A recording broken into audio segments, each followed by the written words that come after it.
Well, everyone, we're almost at the end of the worst journey on the TIE Fighter. I've got all the LEDs in the bottom of this thing wired up. The black outline is where the plug goes. So all I have to do is wire the positive and negative together. This one's positive, this one's negative.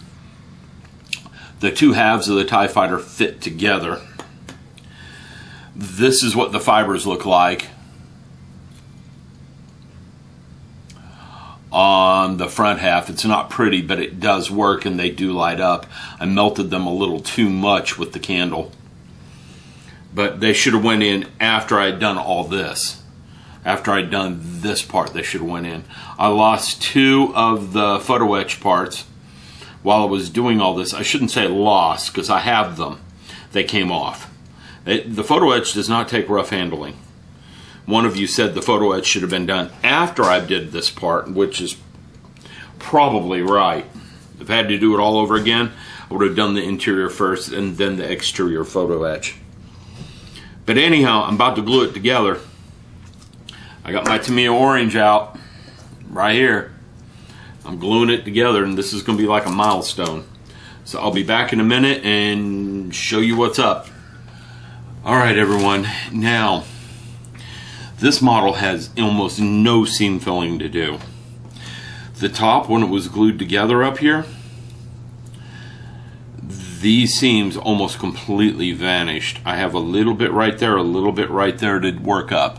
There are no other seams I'm going to have to deal with. This should be fine. I'll know when it hits primer. If it's not fine when it hits primer, I'll fix it then. On the bottom, however, these seams are not so good. So I'm going to hit them with some Tamiya surface primer. Okay, it's like Mr. Surfacer 500. I can get this easier though. So that's why I'm using it. It is lacquer based, just like Mr. Surfacer is. And it cleans up with lacquer thinner. I'm using a good old Tester's paintbrush. I've had this thing for years. It doesn't seem to be phased by this sort of thing. Now this little surface primer stuff just fills in those cracks fairly well. And it's only for fine little cracks. If they were heavier cracks, I would be using the Bondo putty. I've already sanded these some, so I knew that they weren't too much to fill. Now I don't have to fill this up here because of the cap, bottom cap goes on there. Okay? And there's a few cracks right here where I overstressed the plastic. I think there's one over here too.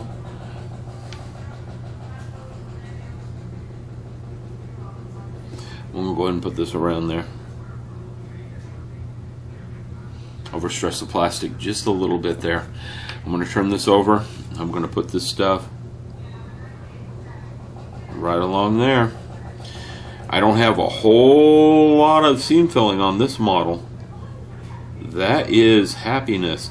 This guy is very well designed. Not like that Raider. That Raider is a seam filling nightmare. I'm not kidding about that either. That Raider is a seam filling nightmare. Now, some of the photo etch got damaged. This part came off. I knew it was going to. This part came off, and this part got a little tear in it. I'm going to fix those parts very quickly in a little bit. I'm going to fix the seam filling first so they don't get handled again. Okay.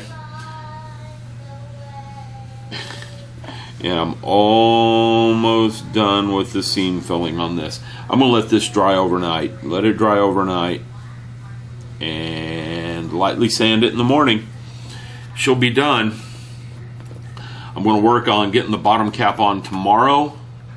Oh, it helps if you put the lid on the right side up.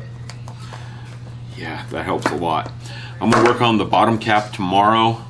Right now, the bottom cap won't fit on there. Reason being, one, I have to trim a nub off. These are poking up too high, these two leads. But I can bend them. They can be moved and they can be bent a little bit. So I'll get that fixed tomorrow. I'll get this bottom cap on tomorrow. When the bottom cap is on, she is good and ready to go. for primering, as soon as I tape up, mask a few areas. Okay, like I want to mask those red engines off. That's just a few dabs of silly putty. Okay, and I need to mask the top and the front of the canopy. All right, but this thing's going to be ready for primer by the end of the week. And that's a good thing because this contest is getting near done. Okay? It's getting very near done. So I will be back in a little bit and show you what's up. Talk to you in a bit. Guido Hop, you posted a long time back. You've got something crooked there. I thought it was this plastic part here. It's this metal piece here. Thank you, Crazy Painter, for pointing that out to me in a video. Which part Guido was talking about. I can pull it and fix it real easily, so at least I know what part it is. Yeah, you can see it. It's definitely this piece right here that's bad. So I'm going to pull it and fix it real quick. I also have a small issue in the lighting down here that I'm working on right now.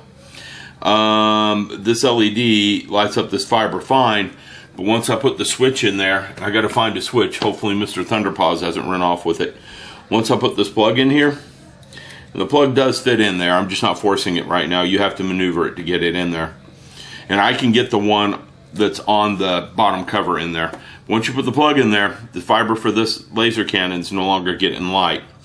There's two ways to fix it. I can drill that out. I don't really want to drill that out.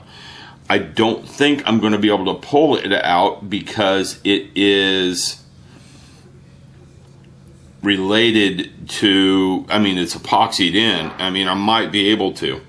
Or I can try to move this LED. I think it's more feasible to try to move that LED.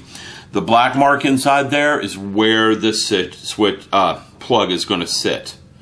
And the plug has some clearance and there's some leeway. I got the positive and negative ends on there. So this is not the plug I'm using. I've already taken this piece right here off that plug. I've already got the positive and negative ends in place, so they're relatively where this thing needs to be for soldering. And I've got some leeway, so I can solder a short jumper wire to the ends of the plug from these two.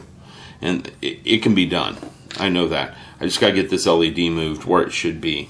And it's going to be tight because the legs of the LED and the soldering on this thing, it's not wanting to move, and there's a lot of resin glue in there. 5-minute epoxy. Alright, so I'm going to get this back cover fixed first. Lacquer thinner. You've seen me do this before, a couple of times before. Some lacquer thinner. Now I don't want to just coat this thing in lacquer thinner because I don't want it eaten into the plastic at all. So I'm putting a little bit on this to get it in there. I'm going to let it sit for a minute. Like you can see, I've already got it on top here. By the way, lacquer thinner eats these cutting mats. It just eats them. See, look. You can see it on my Q-tip. There's a green spot where I rubbed it on the lacquer thinner. The lacquer thinner on there. It just eats it. Okay, I got my lacquer thinner on there. And I'm trying to do this without scratching it, so I got to go from the underside of it. See? Comes right out. So that's going to be easy enough to fix. Alright? I'm going to clean it up and get it back in place.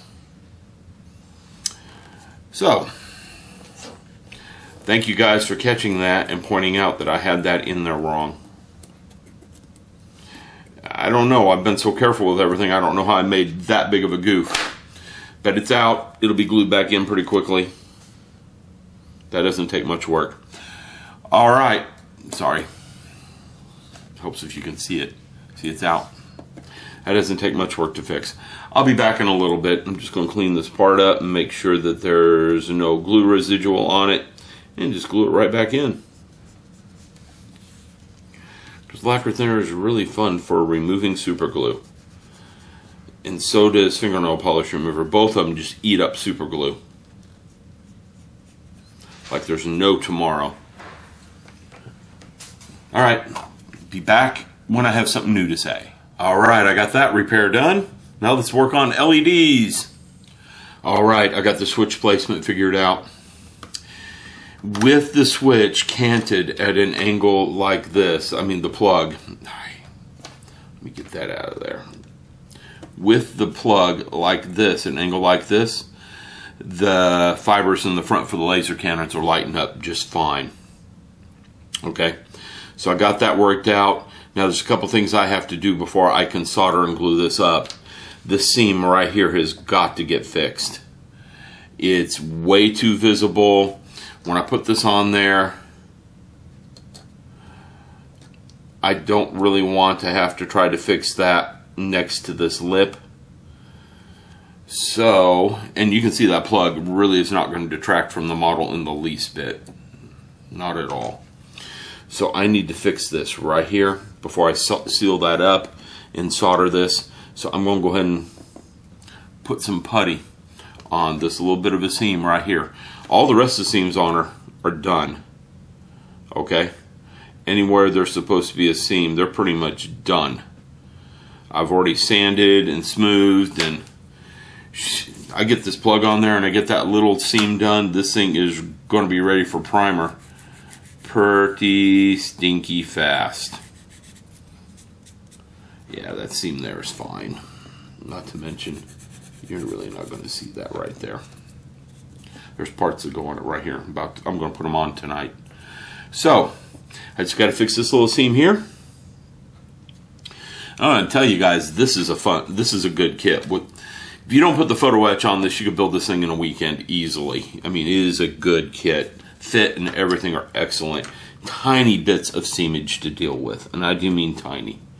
Most of mine are right in here, and I think they're opening back up because I've stressed it a lot with working on the wires, and I think that's all that's going on here. So I can clean this up fairly quickly and get it ready to solder the switch in. So I should be able to solder that switch in. I mean the plug. Why do I keep calling it a switch? Because that's not a switch. I should be able to solder this plug in tonight. So I'll be done back in a little while.